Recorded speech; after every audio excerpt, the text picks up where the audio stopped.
آج ہم اپنے لیکچر میں دیکھیں گے کہ شمالی ہند میں اردو کی ترویج اور ترقی کیسے ہوئی۔ اصل میں اس کے بارے میں دو نظریات ہمارے پاس آتے ہیں۔ ایک جس کا ذکر کل کیا کہ ولی کی دلی جو ہے وہ آمد، جس کا 2 بار کا ذکر ہے کہ ولی پہلی دفعہ 1700 میں دلی آیا تھا اور پھر ولی کے دیوان کی آمد یہ 1740 میں ہوئی تھی، اور اس کو بنیاد کے سعد اللہ گلشن نے جب ان کو یہ مشورہ دیا تھا اور اس طرح، تو وہاں کا جو ادب کا اور غزل کا رجحان بنا تھا وہ ولی کے اس دیوان سے بنا تھا۔ لیکن ایک نظریہ اور بھی ہے، اور یہ ہے کہ ولی سے قبل ہندوی میں اشعار کہے جا چکے تھے کہ مولوی خان فطرت، خواجہ عطا، جعفر زٹلی، اٹل بلگرامی، بیدل، ایسے لوگ تھے جو ہندوی فارسی میں شاعری کر چکے تھے۔ تو اس وجہ سے ایک نظریہ یہ بھی ہے۔ تو بہرحال نور الحسن ہاشمی انہوں نے اپنی کتاب دلی کا دبستان شاعری، آگے جب ہم پڑھیں گے تو یہ 2 کتابیں بڑی اہم ہیں کہ لکھنؤ کا دبستان شاعری ڈاکٹر ابو لیث صدیقی اور دلی کا دبستان شاعری نور الحسن ہاشمی۔ شمالی ہند میں اردو ادب میر السودا اور ان کے جو معاصر شعراء تھے، ان کے علاوہ بھی بہت سارے شعراء، یعنی ان میں کا اہم کردار ہے۔ ہندوی میں جو لسانی تحقیق ہوئی اس میں محمد افضل نمایاں ہیں۔ جب قیم الدین قائم چاند پوری یا میر حسن نے اپنے تذکروں میں اس کا بڑا ذکر کیا ہے، اور اس محمد افضل کا عہد اکبر کے عہد سے ملایا ہے، اور اکبر کے عہد میں جیسا کہ کل دکن میں بھی پڑھا تھا اور نظریات میں بھی کہ اردو کی ابتدا کے حوالے سے جو میر امن کا نظریہ ہے وہ بھی اکبر کے دور کی طرف جاتا ہے۔ تو یہ محمد افضل نے ایک بکٹ کہانی 12 ماسا کے نام سے ایک وہ عشقیہ واردات لکھی تھی۔ ایک ہندو عورت عشق میں مبتلا ہوتی ہے، اس کی وہ ایک کہانی اس کو اس شاعری کے روپ میں ڈالتے ہیں۔ اسی طرح شاہ مراد فارسی اور ہندی کے شاعر تھے، وہ اس شمالی ہند میں اردو کی ترویج میں اہم کردار ادا کیا۔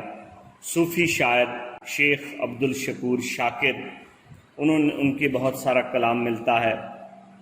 جنوبی ہند کے برعکس فارسی یہاں کوئی اجنبی زبان نہیں تھی، سرکاری پرستی اس سے اتنی میسر نہیں تھی جتنی وہاں تھی۔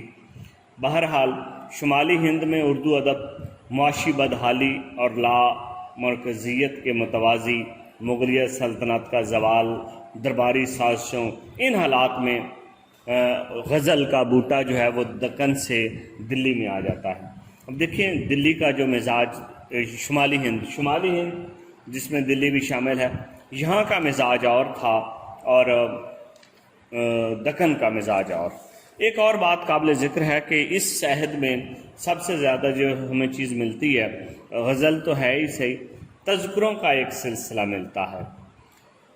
تذکرے تنقید کی بنیادی چیز، آج جو تنقید کی ترقی یافتہ صورت ہے یہ دراصل تذکروں سے ہی تھا۔ آج تو تنقید کی جدید تھیوریز آ چکی ہیں اور اس میں آگے بہت سارا کام آ چکا ہے، آگے اس کے دبستان، جمالیاتی، نظریاتی، اس کے بعد نفسیاتی تنقید، عمرانی تنقید، بہت ساری تنقید کی اقسام ہیں۔ لیکن شروع میں یہ ہوتا تھا کہ شعراء کی زندگی کے بارے میں قوائف مرتب کیے جاتے تھے، اور جو تذکرہ نگار ہوتا تھا وہ کچھ نہ کچھ ان کی زندگی اور ان کی شاعری کے بارے میں اپنا ایک نظریہ پیش کرتا تھا۔ اصل میں یہی بات آگے چل کے تنقید کی بنیاد بنی۔ آب حیات جو تذکرہ نما ہے اور تنقید کی کتاب سمجھی جاتی ہے، بعض کہتے ہیں نہیں یہ تنقید کے معیارات پہ پورا نہیں اترتی، بہت سارے شعراء کا اس میں تذکرہ ہے۔ تو بہرحال تنقید کی ابتدا میں تذکروں کو اہمیت سے انکار ممکن نہیں ہے۔ اور تذکروں میں نامور شعراء نے میر، مصطفی، شیفتہ ایسے لوگ تھے جنہوں نے تذکرے لکھے، اور ان تذکروں میں ان شعراء کی زندگی کے بارے میں تاریخ پیدائش، وفات اور دیگر چیزیں ہمیں ملتی ہیں۔ مثلا میر تقی میر کا جو تذکرہ ہے نکات الشعراء، بڑا مشہور تذکرہ ہے، اور اس میں تقریباً 100 شعراء کا ذکر ہے۔ بعد میں فتح علی حسین گردیزی ریختہ گویاں کے نام سے، اس میں 98 شعراء کا ذکر ہے، اور اس میں ان 25 شعراء کا بھی ذکر ہے جن کا میر نے ذکر نہیں کیا تھا۔ قائم چاند پوری کا مخزن نوکات، قدرت اللہ قاسم کا مجموعہ نغز، مولوی عبدالکریم کا طبقات شعراء ہند، قدرت اللہ شوق کا تذکرہ ہندی، میر حسن کا تذکرہ شعراء اردو، شیفتہ کا گلشن بے خار، محسن لکھنوی کا سراپا سخن، اس میں 737 شعراء کا سراپا بیان کیا گیا ہے۔ مرزا لطف علی کا گلشن ہند، اور اسی طرح اردو شاعرات کے حوالے سے حکیم فصیح الدین رنج کا بہارستان ناز، اس میں جو شاعرات ہیں ان کے بارے میں تھا، اور ان میں طوائفوں کا ذکر بھی ہمیں اس کے ہاں ملتا ہے۔ تو اس طرح کے اور بھی تذکرہ نگار ہیں، تذکروں کو آپ دیکھیں گے۔ تذکروں کے ساتھ دلی میں میر و سعادت سے قبل جو ہے وہ جس شاعر نے زیادہ ترقی کی تھی وہ سراج الدین خان آرزو تھا۔ فارسی شاعری بھی کی، سراج الشعراء بھی اسے کہتے ہیں، سراج المحققین کے القابات سے نوازا گیا۔ گہرا لسانی شعور رکھتا تھا۔ سراج اللغت اور غرائب اللغات، نوادر الفاظ ان کی کتاب، اور یہ کتاب جو ان کی کتاب ہے غرائب اللغات یا نادر نووارد الفاظ، مؤخر ذکر عبد الواسع ہانسوی کی تصنیف تھی۔ خان آرزو نے اس پر کچھ ترمیم اور اضافے کیے۔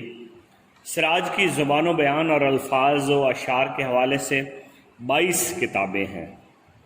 اسی طرح حاتم شیخ ظہیر الدین حاتم سودا اور رنگین کا شاگرد بھی تھا، استاد تھا بلکہ سودا اور رنگین کا۔